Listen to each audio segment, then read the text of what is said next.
Romeo Browner.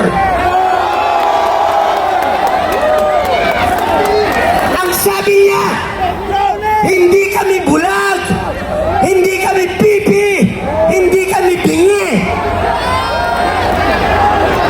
Pero kakampi mo yung nagpapahirap sa taong bayan. Pinoprotektahan mo yung nagpapahirap sa taong bayan. At ayaw raw niyan sumali sa politika. Yun ang sabi niya. Ayaw kong sumali sa politika ng AFP. Ang gumagamit sa kanila mga politikong siraulo eh. We are one! Hindi ko na po pahabain. Nasabi na nila lahat ng problema ng bansa, hindi na natin kailangang ulit-ulitin pa. Kahit maliliit na bata, nakakaranas ng hirap. Kaya ako nandito, isa lang ang iniisip ko. Ang pambayad sa Meralco! Nag-times 2! Dagdag pa ng maraming VAT! Kinaltasan na sahod! May VAT pa sa lahat ng bilihin! Hanggang mamatay ka, darating ang oras! Lahat ng galaw mo, may VAT! Salamat! Ako ay hindi po ako isang kapatid, pero mahal ko po ang ating mga kapatid. Kung wala po kayo, walang mag-guide, walang magsisimula, walang magtataguyod ng katotohanan. Hindi natin makakamit ang ating ninanais. Nagpapasalamat ako on behalf ng United People's Initiative sa pamumuno ni Major General Romy Pukis. Maraming salamat po sa inyong lahat. Ang panawagan ko, iglesia lang ba ang gustong mabago ang bansang ito? Nasaan ang ibang religious denomination? Kakampi ba sila nung mga evil na kalaban ng taong bayan? Nasaan sila? Bakit wala rito? Bakit iglesia lang? Nananawagan po ako sa lahat. Lahat kayo na gustong mabago ang bansa natin sa isang mapayapang paraan, sumama kayo dito. KOJC, GIL, lahat ng evangelical churches, CBCP, question mark. Bakit kayo natatawa? Bakit kayo natatawa? Dahil mas disiplinado ang mga kapatid natin. Mas may paninindigan ang mga kapatid natin. Darating ang panahon, ang pinakamalaking denomination ng isang religious community ay ang INC.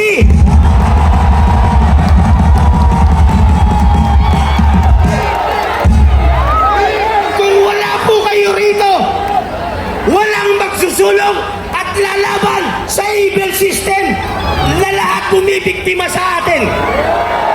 Huling salita ko po, panawagan sa ating mga kapatid na kapulisan. Hindi po natin sila kalaban. Nag-o-obserba ako rito. Ateis po sila sa inyo, ateis. Sabay kumakain ng fishball, sabay natutulog dyan, sabay kumakain. Ateis sila. Dahil alam nila, pag ang kumilos ang iglesia, mapayapa.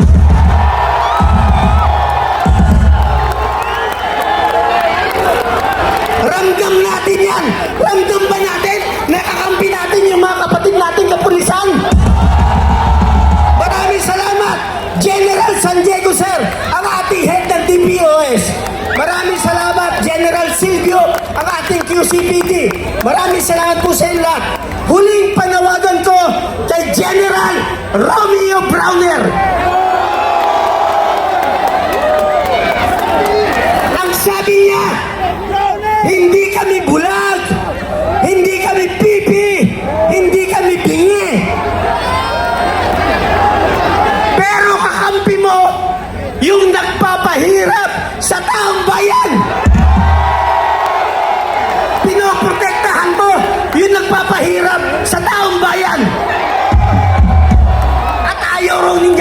sumali sa politika.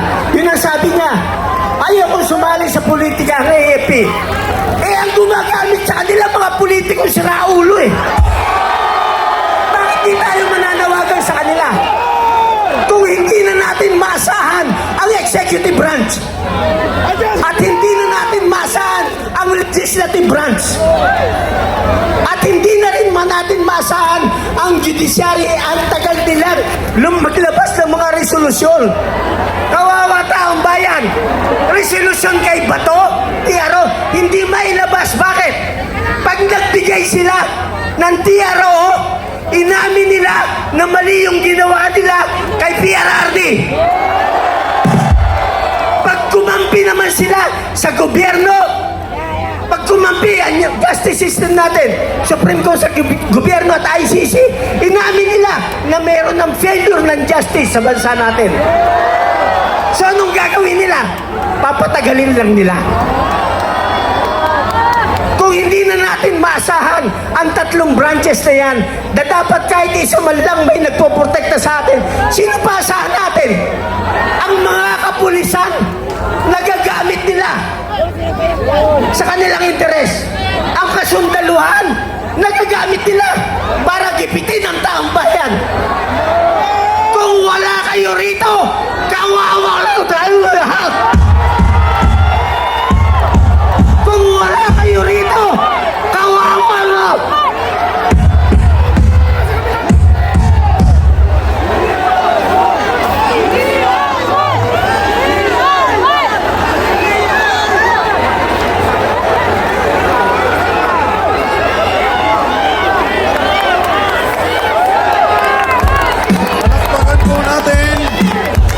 Pilipinas, walang kaso ng plunder dito dahil unang-una, hindi public funds ang pinag-uusapan dito. Ang plunder ay kaso para doon sa pagkamkamo ng salapi ng taong bayan, hindi ng pribadong mamamayan. Yan ay hindi ill-gotten kasi nga yan ay donasyon. Ginastos yan para sa eleksyon. Walang matitira kay Senator Marcoleta dyan dahil inubos yan. Pero ito patuloy na ginigipit tayong lahat, pati ang ating mga kapatiran, lalo na si Senator Marcoleta, dahil sa ano? Dahil siya ay tumitindig sa katwiran. Ang tingin nila sa inyo, maliit lang kayo. Tayong lahat, kayang-kaya nilang durugin.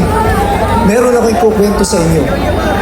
Sa isa daw kabundukan, dumating ang balita, sabi babagsak na ang langit. At merong isang ibon, ang pangalan niya Rodante.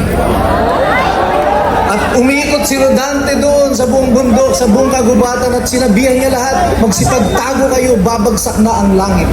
At nung nasabihan niya na lahat, humiga sa lupa si Rodante at itinutok ang kanyang mga paa sa langit. At nadaanan siya ng usa. At sabi ng usa, sabi mo babagsak ang langit? Sabi niya, oo. Eh bakit nakahiga ka dyan? Sabi niya, sasaluhin ko ang langit. Sabi niya, sira ka ba? Madudurog ka pag sinalo mo ang langit. Ang sabi ni Rodante, alam ko, pero gagawin ko ang lahat ng aking magagawa. Ang tingin nila sa inyo, mga pipit lang kayo. Maliliit tayong lahat. INC lang hikayan. Mga Duterte supporters lang yan. Mga supporters lang yan ni Rodante Marcoleta. Kaya nating durugin yan. Babagsakan sila ng langit sa kapangyarihan ng mga nasa Malacanang, ng ombudsman, ng DOJ, ng kapulisan, ng kasundulan. Ginagamit nila yan sa atin. Yun ang panakot sa atin. Babagsakan tayo daw ng langit. Pero ang sabi natin, kagaya ni Rodante, yung maliit na ibon, ibagsak nyo na ang langit, pero pipigilan namin kayo. Susubukan namin ang lahat ng aming magagawa. Noong 1896, sumigaw ang ating mga katipunero sa pamumuno ni Andres Bonifacio. Pinunit niya ang sedula. Ngayon, magpupunit tayo ng warrant of arrest. At pagkapunit ng sedula, sumigaw si Andres Bonifacio sa mga katipunero. Ang sabi niya, hawak lang mga tabak, mga sibat, at sumigaw siya ng sugod! Kaya niyo bang sumigaw ng sugod ngayon? Testingin natin sa aking hudyat, sa pagtaas ng aking kamay. Isa pa!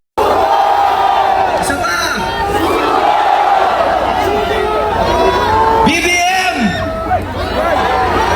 Malacanang! Ombudsman! Pakinggan ninyo ang tinig ng bayang inyong inapi.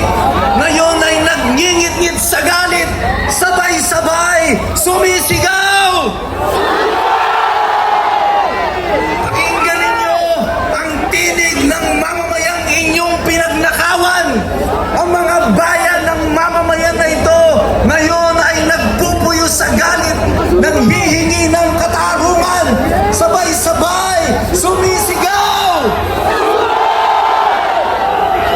Nasa harap nyo ngayon ang sambayanang Pilipino, hindi iisa, sama-sama, we are one!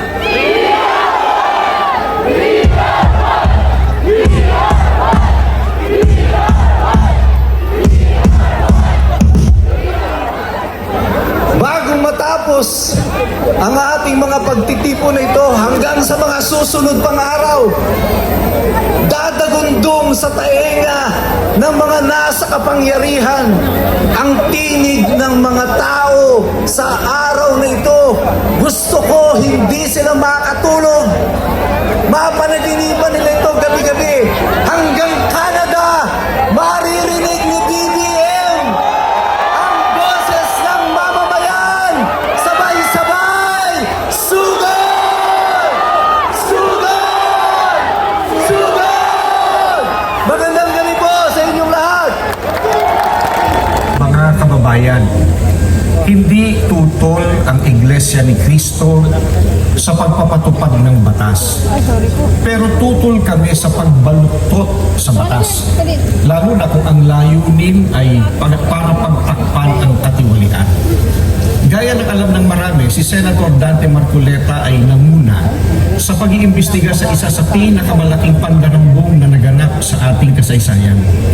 Sinimulan niya ito nang siya pa ang chairman ng Blue Ribbon Committee ng Senado. Subalit, pinalitan ng liderato ng komiting ito. Gayunpaman, itinuloy niya ang paghahanap ng hustisya para sa atin ng mga mamamayan.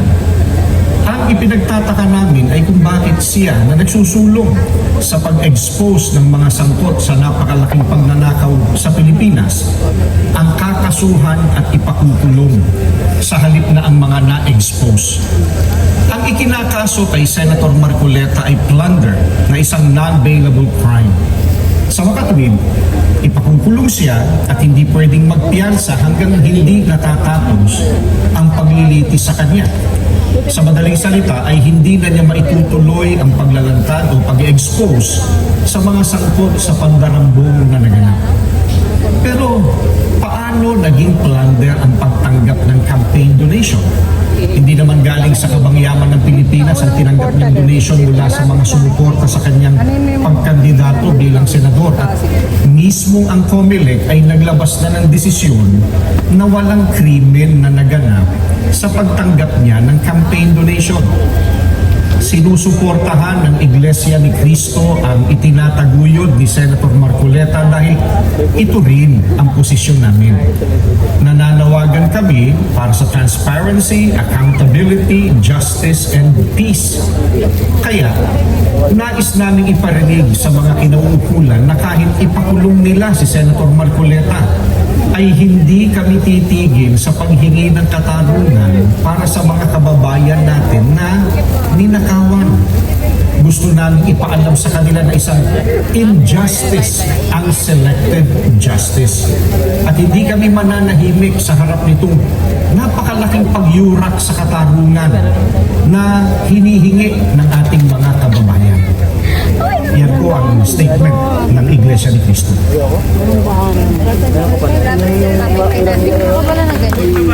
Sa issue ito, pakinggan naman po namin ngayon ang mensahe ng kapatid na Arnel Solano.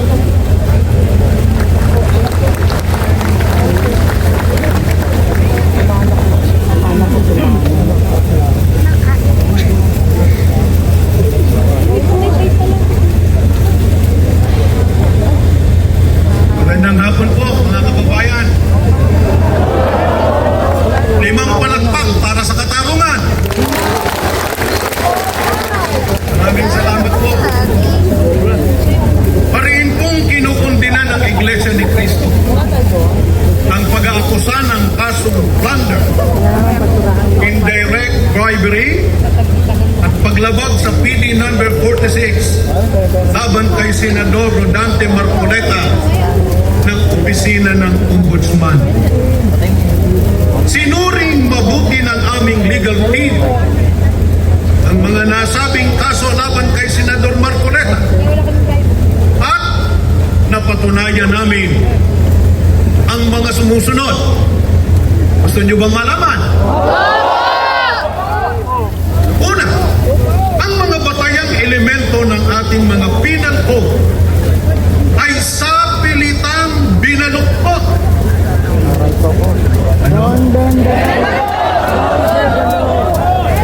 Yun ay para bigyang daan ang mga paratang na walang ebidensya at walang detalye ng anumang pananagutan, pagkukulang o pagsasamantala.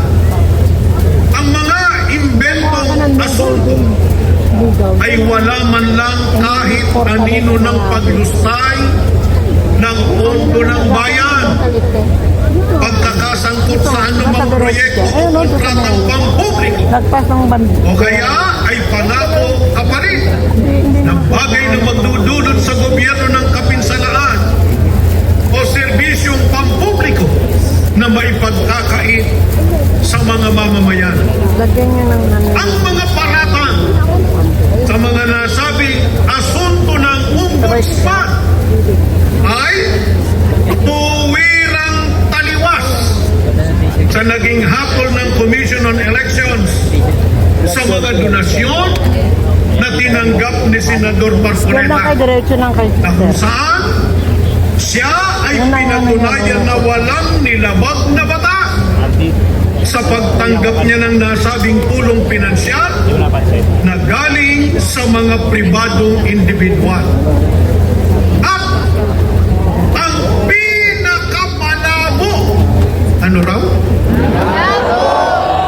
Sa mga nabanggit na asunto ay kung papaano pilit na iniuugnay ng Ombudsman ang pribadong pondo sa paratang nakatiwalian at wala namang naipakita kahit anong bagay, aksyon o pangako na umuugnay sa opisina ni Senador Marcoleta.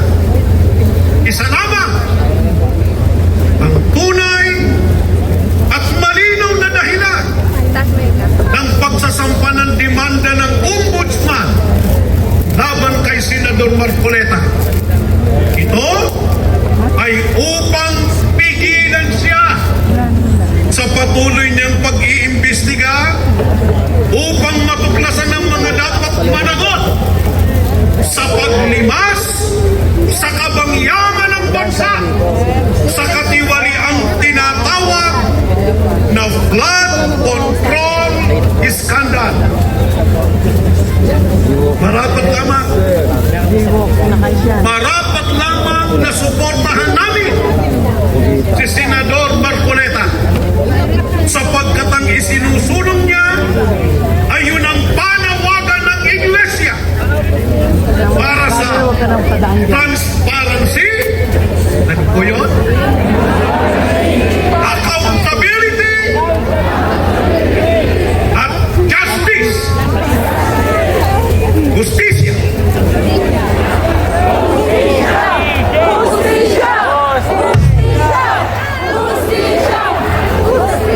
Justisya po, kaugnay ng napakalawak at karumal-dumal na katiwali ang nagaganap sa ating bansa. Ang taong bayan ay patuloy na naghihintay sa paglalapat ng kaukulang parusa sa mga walang budhi na nagsagawa nito upang makamit nila ang pangkalahatang katarungan. Ngunit, patuloy na nagbubulag-bulagan at nagbibigi-bigihan. Sana matuluyan ang mga kinauukulan. Ngayon, ang Ombudsman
sa kamay mismo ng mga tao na kanilang inihala para sila ay paglingkuran. Kaya ang ating sigaw, God